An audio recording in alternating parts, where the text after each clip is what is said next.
So you are thinking of moving to the greater Phoenix area, and you are wondering really what the costs are right now. And they have certainly changed literally across America over the last 3 to 5 years. But you want to know what's going on in Phoenix and what's it going to be like from wherever you're coming from. I get you. I hear you. We're going to break down the top 6 costs.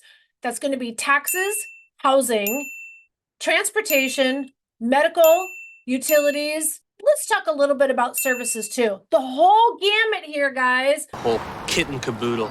Don't go anywhere because I'm going to break it down right now, starting with taxes.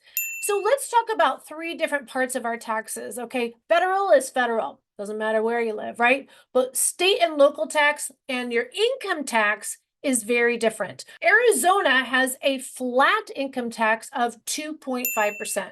So it doesn't matter what price or income bracket you're in, what age bracket you're in, you are going to pay a 2.5% income tax. Not bad at all. Compared to many of the larger states that we have the migration from, that is a huge savings just calling Arizona home. The second biggest savings is going to be property taxes. This is mind-blowing. Now, Maricopa County is the majority of the Phoenix metro area, and then we also are starting to really expand in Pinal County. Maricopa County has a standard 0.64% per thousand of assessed value. That's not market value. It's not based on the sales price. It's based on the county assessor's property value, which is a little bit less than market value. Yeah, I'm confused too. We're confused. If you look at $1 million home in Scottsdale, that's what you're paying today, but that's not what no, the $1 million is what you're paying today, but that's not what the property taxes are assessed on. Some of the secondary websites do show that information, but you know how you can get the real information is just by giving us a call. Oh yeah, that's right. Duh, let's go. The point is our property taxes in Maricopa County are based on a 0.64 per 1,000, and Pinal County is a 0.7, but it depends on where you buy in Pinal County, because in Maricopa, the city of Maricopa, they actually have it below their county number because they did a discount bond many, many years ago. So the homeowners there actually get to take advantage of those savings. And at the other side, Santan Valley, that is a town that's not incorporated. So that means that fire services are not included in the property taxes. So you're paying a little bit more in property taxes. And now you also have to pay for fire services. Just in case you're wondering, those are going to be about $1,100 or $1,200 a year. That adds $100 a month to your mortgage. So if you're really stretching the dollar, chances are Santan Valley might be more expensive than you thought. The next biggest bubble of what people spend their money on is housing. There's so much to cover on housing, and it really depends on what you buy and where, and there's so many variables. But let's talk about, first of all, the median price in the greater Phoenix area. Again, at the time of this video is $455,000. We use the median number because it moves at a much slower pace. So although we have seen a $5,000 to $10,000 up and down over the last couple of years, that tells you we're sitting still right at around 455. So for those doomsdayers and gloomsayers and all the YouTube channels that have been saying about the market crash, the sky is falling! The sky is falling! The sky is falling. Are you crazy? yeah, well, if you say it long enough, it'll happen. But for the most part, Arizona, more specifically the Phoenix metro area, is slated to be one of the largest growth cities in America. You should see the transportation plans here. It is insane over the next 20 to 30 years. Ever heard of Silicon Desert? Oh, I meant Silicon Valley. I'm getting so used to saying Silicon Desert now because that's where we live. It's happening, guys. It's a big boom. And the housing does correlate somewhat with the incomes. Now, there's not massive affordability, but it's not as bad as it is in many of the other larger areas. Let's break it down. Let's take a look at NerdWallet to see how it compares housing from each of these cities. Now, this is just the housing price itself. So let's take a look. San Diego, which is one of the #1 migration areas from California to Arizona. If you're moving here, right here is 48% lower, just the housing, not anything else, just the housing is 48% lower. And that's with the median reflecting a 535. It's never been 535. So I don't know what, oh, you know what? I get it. I do know where they're getting that from. But the greater Phoenix area, that is much higher than Phoenix, Arizona. Let's Seattle, another area where we're getting a ton of people moving in here. It is 47% lower. Pretty much. Let's try Denver. Good old Colorado. Love Denver. It's 10% lower here. Let's take a look at Chicago. Boy, don't you love the way I spell Chicago? It's 16, just the housing part. Now, here's some of the cities that we don't match up. All right, Dallas, yeehaw, good old Dallas, Texas. Our housing prices are 14% higher here. But overall, look at this. The cost of living, overall, it's a wash. So now we're going to be talking about quality of life in that scenario. But the point is, I'm looking at the housing right now. All right, Atlanta, it's also higher here. Okay, so it is not by any means the cheapest place to live in the greater Phoenix area. It is by no means the cheapest place to live in America right now. And that's why you, as the buyer, have to figure out what pros outweigh the cons. And hopefully more information here is going to help you make that decision. Let's talk about homeowners insurance. Again, let me share this website with you. This is another site I use when trying to compare to other states because I only know Arizona. So let's take a look at this. And this is called Market Watch. And again, these are great sites for you to do some of your own research. I get asked these questions all the time.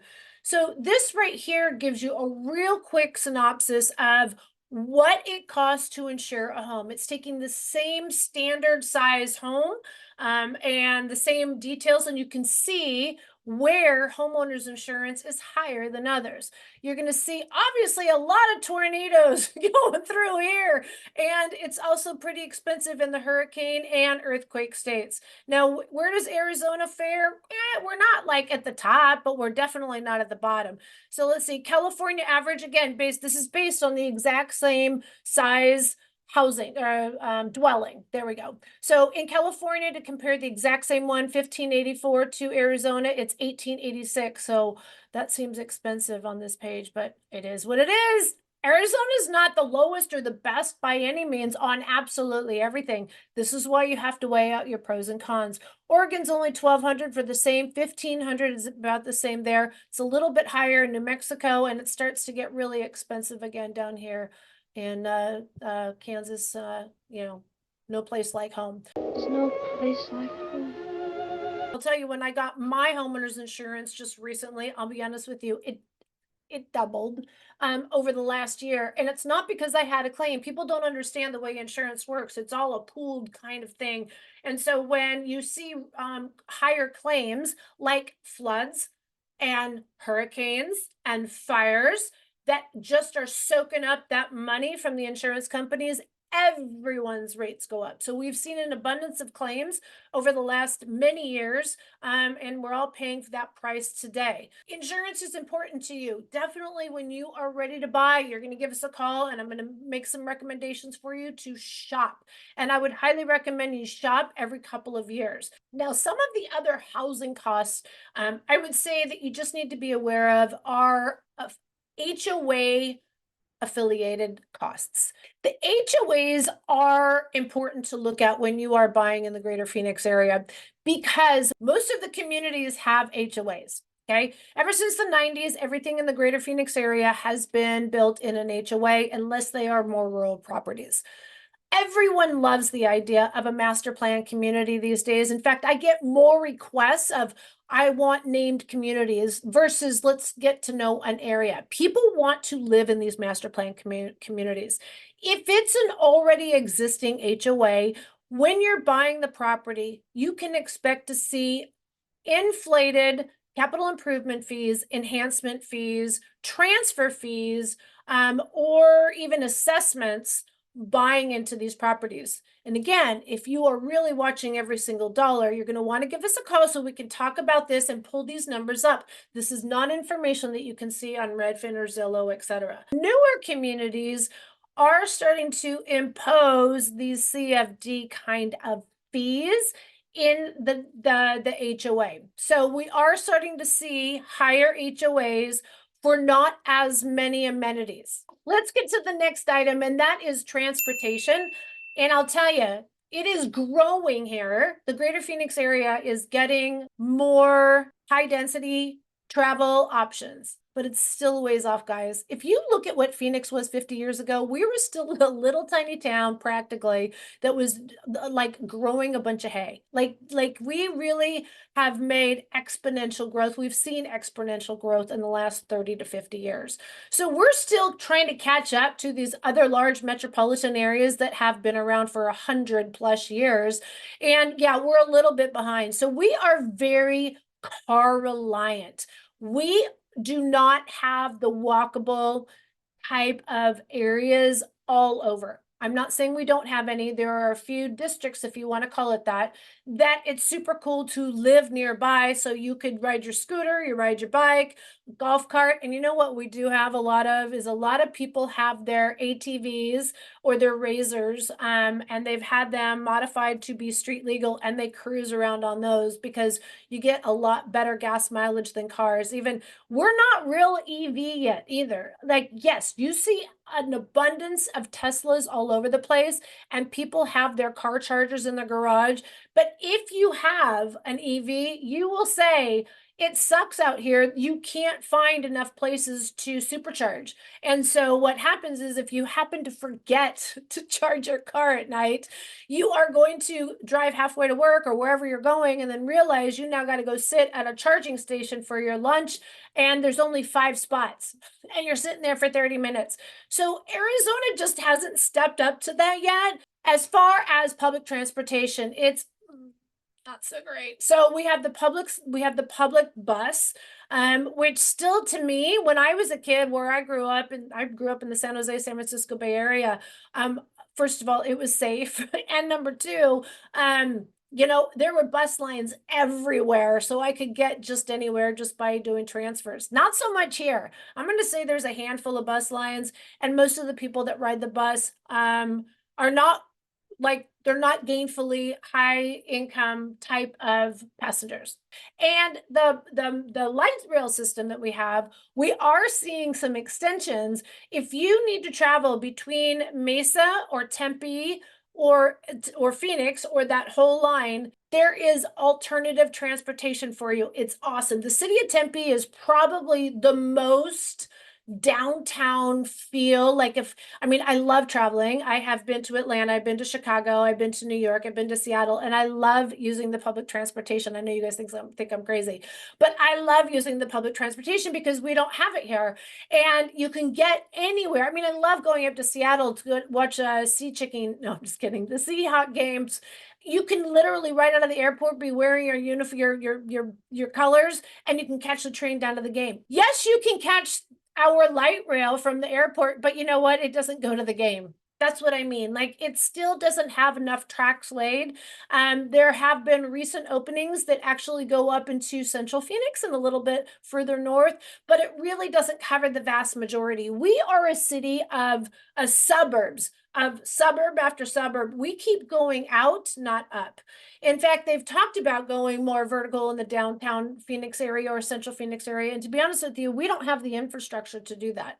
So it would cost more money for the city to build buildings up, and then it puts more stress on services and versus just keep going out further and let the builders pay for it. So that there's always money behind it, but there's also reasoning. The high rises that you do see, in fact, there is a great, you can Google it, called Crane Watch, and you can look and see where all the cranes are. We do have a lot of building in Central Phoenix, sorry, not Central Phoenix, downtown Phoenix. And the crazy thing is, though, those are all rentals. I don't get it. I do not get it. Killing me, Smalls. So let's get back to the average person, or the majority of the population that's driving a vehicle. So most of the people here, I'm telling you, garages are pretty standard, unless you go to homes that are built in the 40s or the 50s. Most of the homes come with garages. But here's the biggest thing people do. They park their junk in the garage, and then they park their car in the driveway. What's wrong with them? It kills the heat, and the sun will kill, it'll make your summers more miserable if you don't have a vehicle that's cooled off when you get into. And it's also going to beat down on that paint more so. I just don't understand why people like their junk more than they like their cars. Yeah, so that's just a little tip and trick for me. You will on your insurance, your car insurance. In fact, let's take a look at some of the national stats to see where we are at. I love maps because you can compare. So if you live in Georgia where it's cheaper to have a home, again, taking the same average premium for full coverage, so it's the same driver or car that they're comparing across the United States. In Atlanta is $2,600 a year. Let's just happen to pick Wyoming, $1,500. That's cheap as AF. The word I'm searching for, I can't say because there's preschool toys present. California, almost $2,700 a year. Let's see where Arizona is at, $2,500. So we're cheaper than California. We're cheaper than Texas. You know, the only thing that's coming in cheaper for Texas is housing. Everything else so far, by the way, if you haven't noted, is more expensive. Let's see Colorado, $3,200 a year. What's going on out there? That's craziness. All right, Wyoming's cheap. Let's Louisiana. Oh my God. Okay, that's hurricanes. You know what? I have a very close friend that lives in Oklahoma. I got to check Oklahoma because I know that they have problems with hailstorms. 2560. And what were we here? 2550. Yeah, he was saying he couldn't even park his RV outside, even though now he had land that he could do it, because all of his it would get ruined in the hailstorms that they get every single year. Utah 1900, Arkansas, Georgia 2600. Let's get up here 19. That's cheap. 2800 in Pennsylvania. New York. Blech. Massachusetts is cheap. Let's all move to Connecticut. It's really expensive there though. So that'll give you some idea as far as like our car insurance doesn't cost as much, but you are going to be spending more time on the road. So my recommendation is get yourself a vehicle that you feel comfortable, because otherwise your butt will get, you know, a little bit numb if you're on the road a lot. People don't realize how large the greater Phoenix area is. They look at an area and they're like, we want to look at Estrella Mountain Ranch and Maricopa. They're right next to each other, right? And I'm like, that's an hour. Holy interplanetary yardstick! That's an hour drive, and that's moving on freeways too. That's not just like, you know, city traffic. We don't have a whole lot of city traffic, but I'll be perfectly honest with you. It's starting to get bad, not gonna lie to you. So you got to give us a call, because there are definitely certain patterns. Stay away from Interstate 10. I don't care, from Interstate 10, from downtown Phoenix all the way to Buckeye. I don't care what time of day it is. It sucks. So again, when you look on map, it just looks, it gives you the distance if you were going to drive like that 27 miles, but they don't tell you it's really going to be 45 minutes to an hour. Again, you can't find all this information out online by yourself. That's why you got to give us a call. Let's have a Zoom call. We're going to talk about what's important to you, and I'm going to give you the information as best as I have, or we'll do it together. The next thing that we spend our money on is food costs. Food costs can be outrageous. I'll tell you, when I first moved here, one of the things, again, I came from California where it's a little bit harder to have mom and pop shop. There's not as many restaurants because it's very expensive, very labor sensitive, like California. And so when I first moved here, I was like, wow, there's restaurants everywhere. And I'm not talking about fast food restaurants, like sit down restaurants. There were chains, franchises that I had never heard of. And they were literally everywhere. I was like, do people not cook at home? Well, I think that that's changed a lot. I think just across America. But we do have a lot of restaurants here. So you do have a lot of choices, but let me tell you, prices have gone up just like everywhere else. McDonald's, if you want one of their not family meals, you know, the burger meals, like Big Mac meal, it's going to be $16 to $17, depending on which McDonald's you go to. Are you crazy? $16 for a Big Mac, French fries, and a soda? That's ridiculous. I actually treated myself to some really good bad food. Does that make sense? The other day, Here in Arizona, we have an amazing Mexican place called Filiberto's. And Filiberto's is really known for being open till like 4 a.m. And when you're out at the bars drinking and you need to like hurry up and get some carbs and grease in you, that is the place to go. Well, you know what? I don't do those nightclub thingies anymore, but you know what? I still do Filiberto's. And I was feeling it the other day. And I was able to get, because it's a big, huge box, and it was only $14. And it was better for me than Big Mac. And that didn't include the drink, but I got lots of food for $14. Now, the grocery store, I'll be honest with you, is where I feel like the prices have gone up the most. Loaf of bread, $4.50. If you're lucky, you'll get a gallon of milk for $2.99. Here's one thing I love. Eggs. A dozen eggs going to be about $3.50, but you can have them delivered by a local farmer for $4 a dozen. Yes. Or, you know what, a lot of people do have chickens in their house now, not in their house, you know, on their property.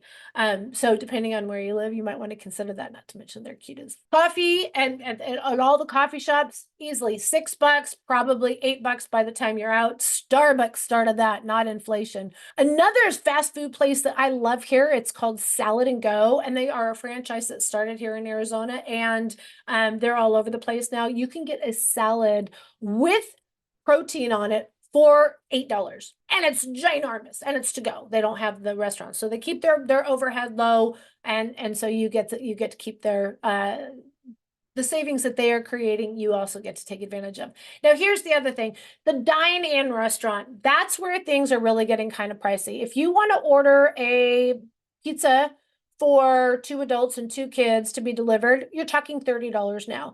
If you go in there to get a pizza, salads, and drinks, you're probably talking $60 to $80 because mom and dad are going to want a beer or a glass of wine. If you want to go out for a nice dinner, steak dinners are going to be about $25 at the cheapest places. You go to a really nice steak dinner, and this is all a la carte. Steak dinners are going to be, well, $65 to $85. You pick the steak, then you pick the mushrooms or the asparagus or whatever. 2 people going out on a nice date night, anywhere from $200 to $300, and that is not with a bottle of wine. That might be with 2 cocktails. Inconceivable. Eating out is definitely becoming a little bit more date night-ish here in the greater Phoenix area. And for those that are a little bit more well off, there is some of the most amazing culinary choices in Arizona. People don't realize how much our food is on the map now. People actually come to town for some of their culinary excellence that you can find not just in Scottsdale, but in Scottsdale, Phoenix areas, Chandler, and even Gilbert. All right, number 5. Okay, doesn't matter. We're on healthcare. All right, healthcare. This is really important. So now we don't have like a healthcare system. Like, again, I'm from California where they have Kaiser. Actually, Kaiser is more than just in California, but we don't have that kind of a healthcare system here. It's mostly PPOs, and there are a lot of choices. I, as a realtor, I have to pay for my own medical insurance, and I have to say, I'm actually very pleased with my insurance. You know, I love my doctors. I love my choices. And I love the insurance that I have. I'm considered high risk for skin cancer, as I have battled a few situations and actually had to have radiation many years ago. And so I pay for a more expensive plan, but I really feel like I get a lot of benefit from it. Again, top level doctors.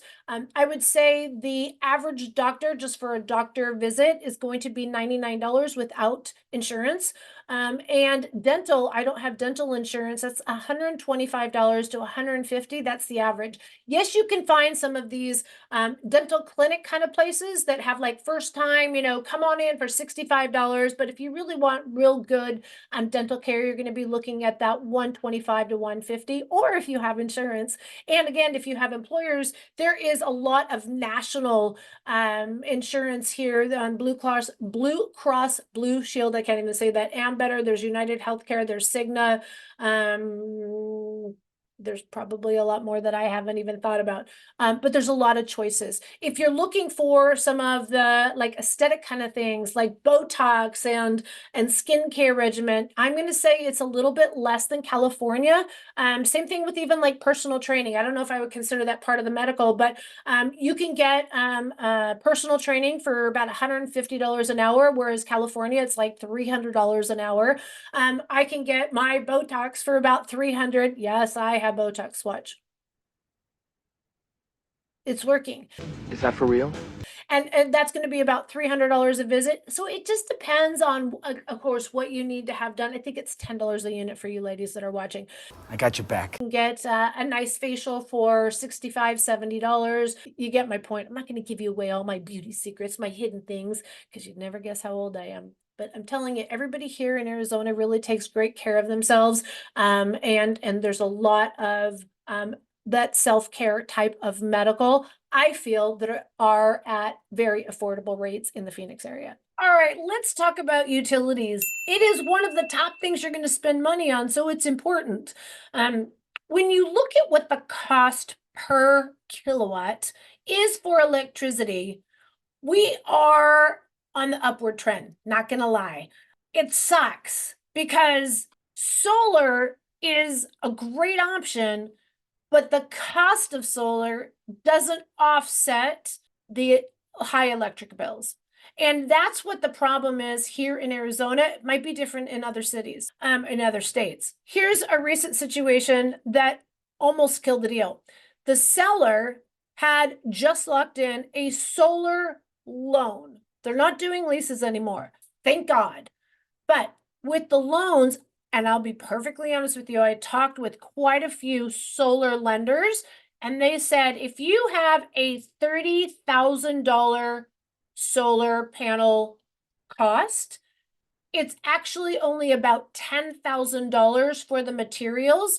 20,000, 2/3 of what you're paying for goes to the solar company's sales rep, bonus people, and government kickbacks for selling solar. Keep it real, homies. That's how much of a markup we have here in Arizona. It's a scam, can't you see it? If you find a home that has a loan that's transferable, it's not always transferable, because we just had a client that qualified for a $500,000 loan, but didn't qualify for a $35,000 solar loan. So they're being very painful to work with. So as a homeowner, be very careful putting this on not yourself. Usually it's a great introductory. This scenario was the homeowner had $85 for the first 15 months. And then it went from $85 to $200 a month. And they might have been saving $200 a month, but I doubt they were saving $300 a month. So the summertime, you're paying to get a more relief. But I'll tell you, in the wintertime, you're not even, it's not worth it, is what I'm trying to say. So if you're considering solar when you get here, call us, and don't fall for the sales rep saying, and I'm a licensed realtor, so I'm telling you it'll add value to your home. Lie. You'll recoup the costs in just a year or two. Big lie. Listen to the salespeople. They don't know, and they are causing more problems than it's worth. The only way, in my client, actually, we were able to negotiate the seller to pay off a $33,000 loan in order for our client to move forward. We're really lucky that happened. Rarely do you get that amount of concession from a seller. Electricity is going to be your biggest utility per month. And there are other things, even if you buy a resale or an older home. So let's talk about the new construction home. New construction homes are extremely energy efficient. So you're going to see that lower cost immediately. Like, you're going to have insulated ceilings, roofs, attics, walls. You're going to see better insulated tiles. You're going to see better insulated windows. You're just going to see less intrusions on the home for that heat to come in and out. Also, resale, this is actually where it's nice. You can improve the the energy efficiency of your home and the local, whether you have SRP or APS, there's 2 electric companies out here. And if both of them offer all kinds of rebates for doing all kinds of electric and water type of conservation or energy improvement. I'm talking about from the electricity perspective, they're talking about sunscreens, changing out windows, talking about insulation rebates, anything they can help you do to improve the energy efficiency of your home. They have rebates on a regular basis.